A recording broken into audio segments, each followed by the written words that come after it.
Hello and welcome back to Save Ourselves, or if you're new here, then hi. I am Aparna. So in this video, we will be talking about simple things we can do for our mental well-being. Since May is Mental Health Awareness Month, I thought that I would make this video to make my humble contribution to the same. Without further ado, let's get right into the video. The way we take care of our bodies on the daily, the mind too needs those simple rituals and practices to maintain a healthy mental state. We deal with our own issues from time to time, and those, of course, are very specific and varying in degrees of difficulty depending on what the person is going through. However, I feel that there are a few things we can do on the daily that can help us establish a baseline for our mental well-being. These rituals or practices can help us build better resilience to the ups and downs in life. In this video, I'll be delving into a few categories in which we can sort out our actions. Let's begin. The first category is structure. Structure is a very important concept for our brains. When there's structure and organization in different areas of our life, it becomes easier for us to distinguish between those aspects and break down our lives into those aspects. Now, what can we do to maintain structure in our lives? Number 1, waking up and sleeping at the same time every day. Number 2 is eating our meals at the same time every day. Number 3 is having a set broad schedule for the day. Number 4 is creating reliable systems to plan and organize your life. Adding structure to our lives in these forms can help our brain dissect things better and anticipate what's about to come. This can help us reduce procrastination and save us from feeling anxious or overwhelmed. Number 2 is repetition. Repetition adds to consistency, and consistency gives way to progress. Whether it is to maintain a certain level, for example, brushing your teeth every day to maintain a level of hygiene, or to grow in a certain aspect, for example, working out every day to achieve better fitness, repetition is a very important action in our lives. It lets our brain automate tasks which our brains love to do.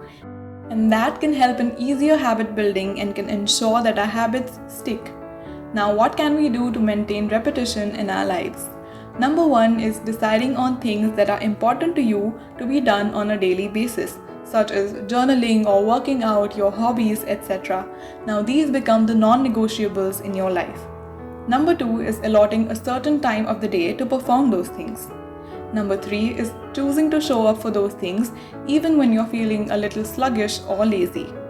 Repetition combined with structure helps us build discipline, which can be a key factor in determining our productivity and trajectory in life. Number 3 is flexibility. Every coin has two sides, and while repetition and structure make up the first side, flexibility fills up the other. Our brains are prone to getting bored very easily. Routines, if not kept challenging and fulfilling enough, can over time stop serving us. Our brains love periodical changes, and flexibility can fulfill that demand. Balancing flexibility with repetition and structure can help us stay on a path that feels exciting for us in the long run. Now, what can we do to maintain flexibility in our lives? Number 1 is to reflect on your routines every few weeks or months and make necessary changes. Let them evolve. Number 2 is keep a few open slots in your schedule to do what you feel at that time. Number 3 is to encourage yourself to be spontaneous every once in a while. Number 4 is follow your intuition and let yourself rebel against your schedules every now and then. Number 4 are boundaries. Boundaries, when exercised in the right way, can work out in our favor. They are meant to cut off things that don't serve us or can prevent us from working on things that work for our benefit. Boundaries can also help build self-discipline and help us make better choices. What kind of boundaries can we have in our life? Number 1 is having a pre-decided screen time and sticking to it. Number 2 is choosing work over other tempting plans when you have something important going on. Number 3 is voicing out your needs to spend time by yourself or in company. Number 4 is catching ourselves when we give in to our fears and anxieties and saving us from unnecessary negative self-talk. And finally, number 5 is support.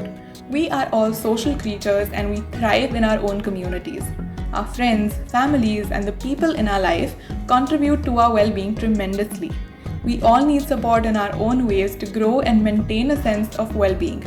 Support helps us realize our potential, makes us more compassionate, and reminds us of our worth when we fail to understand it on our own. Support can help us overcome difficult phases in life by sharing our burden with the people around us. It can help us become more empathetic, kind, and considerate in life. In what ways can we find support in our lives? Number 1 is putting efforts in the relationships that are important to us. Number 2 is reaching out to loved ones when you're going through tough times.